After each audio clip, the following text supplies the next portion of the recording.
এক গ্রামে ছিল একটি মোরগ। সে ভোর হতেই দৌড়ে এসে ডাকে, এমন জোরে ডাকাতটি যেন গ্রামের সব মোরগরাও শুনে জেগে ওঠে।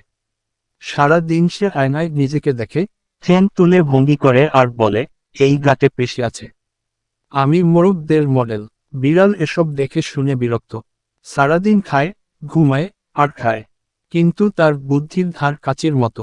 একদিন বিড়াল ভাবল, এই মোরগটা যদি আর একবার ভোরে ডাকে, তাহলে আমার ঘুমের চিরতরে গলা কাটা হবে। তাই সে প্ল্যান করল।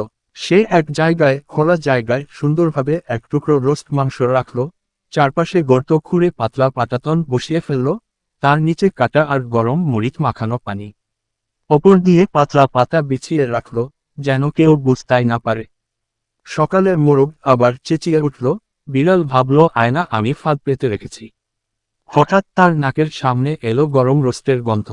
ওহো, কেউ আমার সম্মানে ব্রেকফাস্ট দিয়েছে। বিড়াল লুকিয়ে হাসে, আজ খাবে, চুপচাপ শুয়ে যাবে। মোরগ গিয়ে লাফ দিয়ে রোস্টের ঠোকর মারতেই ধপ করে পড়ে গেল গর্তে। গরম পানি, মরিচ, কাটা, সব মিলে মোরগটাকে চুপ করিয়ে দিল। বিকেলে বিড়াল মাটির ওপরে বসে দাঁত খোঁচায় আর বলে, মোরগ শুধু কুড়াকুড়ি করে না, মাঝে মাঝে গর্তেও পড়ে।